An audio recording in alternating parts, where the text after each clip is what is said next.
Hello watchers, be the watcher के एक और शानदार जानदार वीडियो में आप सभी का स्वागत है। आज की इस वीडियो में हम लेके आ चुके हैं गाचाकुटा के सीजन 1 के एपिसोड नंबर 12 को, जो कि होने वाला है बहुत ही ज्यादा कमाल धमाल का। इस एपिसोड में हमको अभी से चली आ रही फाइट का अंजाम भी देखने को मिलेगा। साथ ही साथ हमको देखने को मिलेगा कि रूडो के अंदर के रहस्य क्या क्या है। तो अगर आपको टाइम वेस्ट नहीं करना है और ऐसे ही कमाल का कंटेंट देखते रहना है तो चैनल को सब्सक्राइब और वीडियो को लाइक करना बिल्कुल मत भूलिएगा। तो चलिए अब शुरू करते हैं। एपिसोड की शुरुआत में हमको एक बंदा बंदी दिखाए जा रहे होते हैं, जिसमें बंदा ऑब्वियसली हमारे डलमोन भाई साहब होते हैं। जो बंदी उसके साथ खड़ी होती है वो डलमोन भाई साहब का बहुत ज्यादा शुक्रिया अदा कर रही होती है, क्योंकि उन्होंने अपने प्यार से, अपने नर्चर से एक फूल को इस डंप यार्ड में, इस वेस्टलैंड में उगाने के लिए मजबूर या फिर काबिल कर दिया होता है। वहीं दूसरी तरफ डलमोन भाई, जो कि इन सब चीजों का प्रेज ले रहे होते हैं, वो सोच रहे होते हैं कि कैसे वो पूरे के पूरे बैकयार्ड को, पूरे के पूरे घर को फूलों से भरने के लिए तैयार होते हैं। पर तब तक सीन कट हो जाता है और हमको रियल लाइफ में लेके जाया जाता है, जहाँ पे उसके विचारों का दुरुपयोग कर रही होती है हमारी अम्मो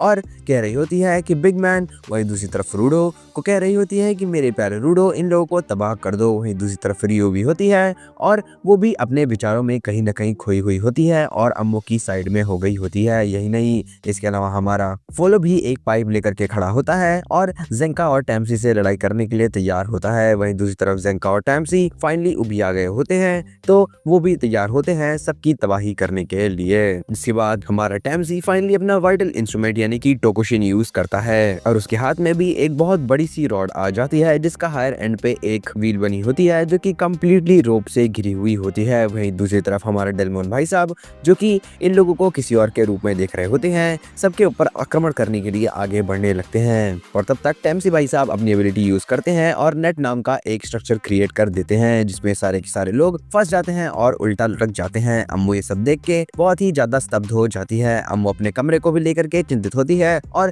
कह रही होती है कि तुमने मेरे कमरे की हालत कैसे की। और वहीं दूसरी तरफ टैम्सी इन लोगों को बहुत ही ज्यादा टाइट तरीके से पकड़ा हुआ होता है कि ये लोग जितना भी ज्यादा निकलने की कोशिश कर रहे होते हैं, उसकी ग्रिप उतनी ज्यादा स्ट्रांग होती जा रही होती है और वो लोग इतने ज्यादा फंसते जा रहे होते हैं। वहीं दूसरी तरफ अम्मू, जिसकी मतलब माइंड यू आवाज बहुत ही ज्यादा खराब है, मुझे थोड़ी सी इरिटेशन हो रही है, बट देखना है, तुम लोग उसकी बातें करते रहते हैं। वो टैम्सी से बात करते हुए बोलने लगती है कि इससे कोई फर्क नहीं पड़ता है कि तुम मेरे प्यारे मित्रों को कितने ज्यादा दुख में डालते हो, ये लोग पेन के थ्रू भी पुश करने के लिए तैयार बैठे हुए हैं। इसके बाद हमारा टैम्सी बताता है कि एक्चुअली में उसका वाइटल इंस्ट्रूमेंट एक वाइंडिंग थ्रेड है। इसके बाद वो अपने इंस्ट्रूमेंट को बहुत ही ज्यादा तरीके से, फास्ट तरीके से वाइंड करने लगता है और सारी रस्सियां टाइट होने लगती हैं। इसके बाद हमारे चारों भाई बंधु आके अटक जाते हैं एक बहुत ही बड़े थ्रेड्स के गोले के बीच में और साथ ही साथ अम्मो भी पकड़ी जा चुकी होती है, जो कि उल्टी लटकी हुई होती है। और फिर इसी के बाद आ जाता है इंट्रो और इंट्रो के बाद यहीं से कहानी कंटिन्यू होती है। हमारी अम्मो, जो कि फाइनली पकड़ी जा चुकी होती है,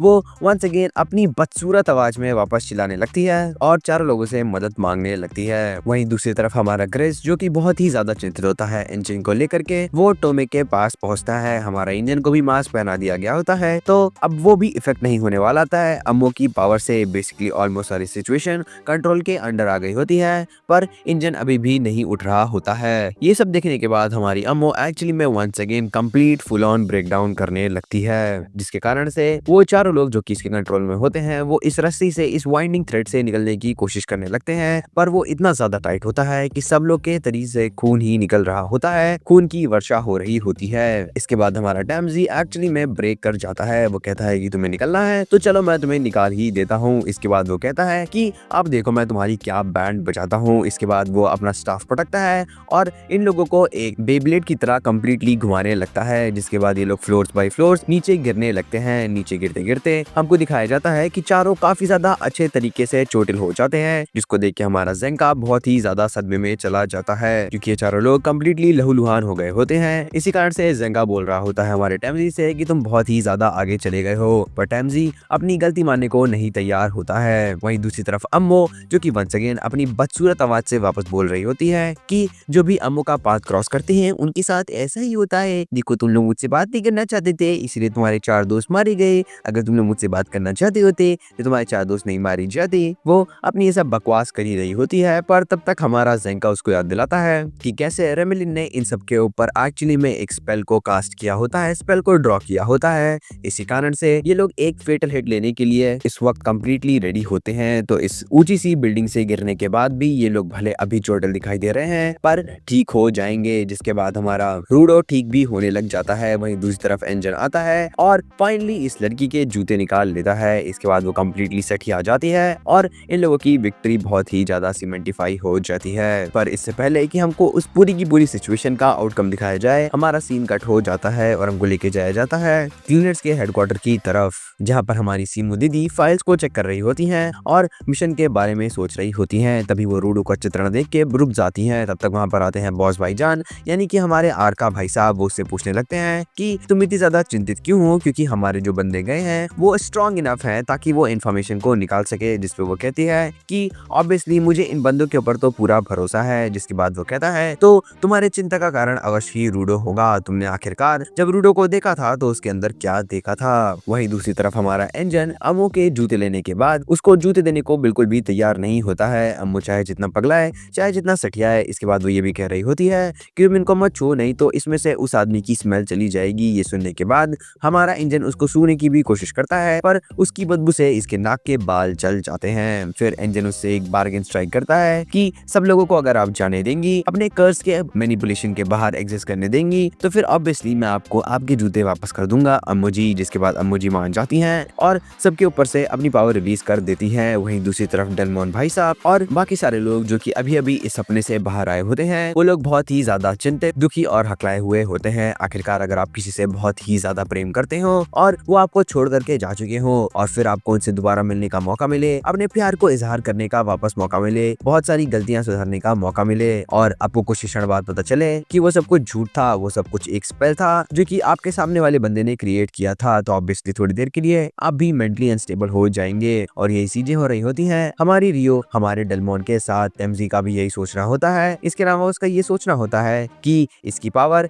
यानी कि अम्मू की पावर्स डेफिनेटली बहुत ही ज्यादा इविल है और इनका इविल सरफेस लेवल भी नहीं बल्कि बहुत ही ज्यादा डीप जाता है। इसकी पावर्स को वो कंटिन्यूअसली नेस्टी नेस्टी कह रहा होता है। वहीं दूसरी तरफ इंजन जो कि अपने बातों का पक्का है, वो वापस कर देता है उस हमारी तम्मो को उसका जूता और इसके बाद वो कोने में जाकर के खड़ी हो जाती है। वैसे एक बात बताऊं, बदतमीजी तो वो इसके बाद करना शुरू करती है। तो फिर इसके बाद जो होने वाला है इसमें तो मैं रूडो के बिल्कुल साथ खड़ा हूँ। एनीवेज इसके बाद वो रोना गाने लगती है कि देखो यार, तुम लोगों ने मेरा घर तबाह कर दिया।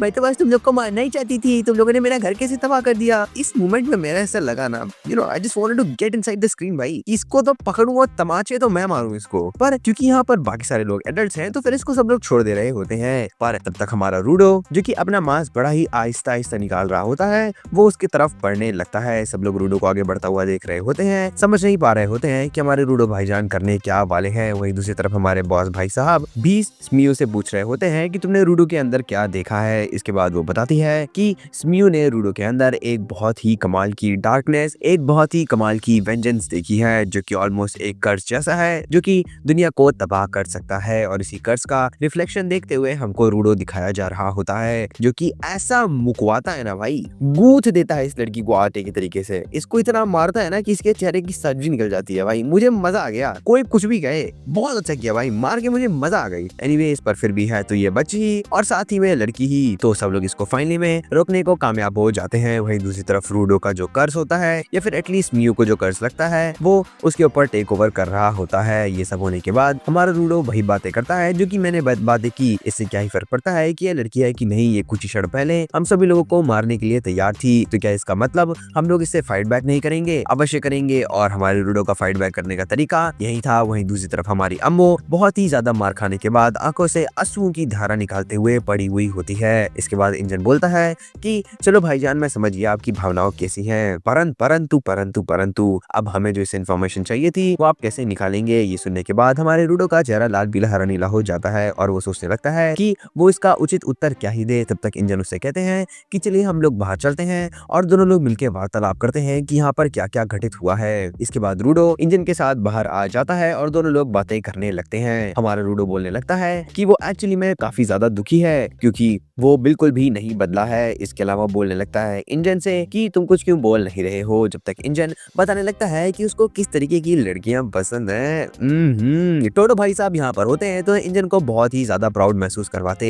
क्योंकि उनका टाइप और टोटो का टाइप एग्जैक्टली सेम है, यानी कि लंबी लड़कियां जिनके बहुत सारे कर्व्स हो और जो कि पैसे भी कमाए और मेरा ध्यान भी रख सके। वहीं दूसरी तरफ रूडो अपनी दुख भरी कहानी बताने में लगा हुआ होता है। वो कह रहा होता है कि कैसे इस फियर में हमेशा उसको लोग अपना टेम्पर कंट्रोल करने को कहते थे, पर उसको यहाँ पर आने के बाद पता चला कि अगर वो थोड़ी सी भी हेजिटेशन करेगा, यानी कि अपने टेम्पर को कंट्रोल करेगा, तो उसकी टिक यानी कि मौत हो जाएगी। और इसी मोमेंट में वंस अगेन इसने अपने टेम्पर का कंट्रोल खो दिया होता है, जिसके कारण से अम्मू की ये कटाई छटाई हो गई होती है। हमारा इंजन जो कि अभी भी लड़कियों की बात कर रहा होता है, धीमे धीमे रूडो को कन्वर्सेशन में लेके आता है। वो बेसिकली बताना चाह रहा होता है कि कैसे इवन दो वो एक अडल्ट है, उसकी बहुत सारी डिजायर्स, उसके बहुत सारे थॉट्स कंप्लीटली ट्रैश हैं, और इससे फर्क नहीं पड़ता है कि आपकी एज कितनी ज्यादा बड़ी हो गई है, कुछ ना कुछ आपके विचार हमेशा ही अच्छे खराब रहते हैं। वैसे झूठ नहीं बोलूंगा, एनालॉजी तो बहुत बढ़िया नहीं दी आपने इंजन भाई साहब, कि मतलब मुझे खराब लड़कियां पसंद है तो इसका मतलब कि मैं खराब हूँ, और तुम दूसरों की जान ले रहे हो उसका मतलब तुम भी खराब हो, तो हम दोनों खराब हैं, तो दोनों का इक्वल खराब है। इक्वल खराब तो नहीं है, पर चलिए ठीक है। इसके बाद ये लोग बात करते हैं कि कैसे ये लोग बाद में अम्मू से माफी मांगेंगे। फिर हमको अम्मू दिखाई जाती है, जिसको हमारी टूटो में शरिंगान यानी कि टोमे ने कम्प्लीटली हील पैच कर दिया होता है, और इसके चेहरे के ऊपर बैंडेजेस ही बैंडेजेस लगे हुए होते हैं। वो अम्मू से बात करते हुए बोल रही होती है कि अगर तुम्हें रोमांस के बारे में भी बात करना है तो मैं तुमसे अवश्य बात करूंगी। जिसके बाद हमारी अम्मू कहती है कि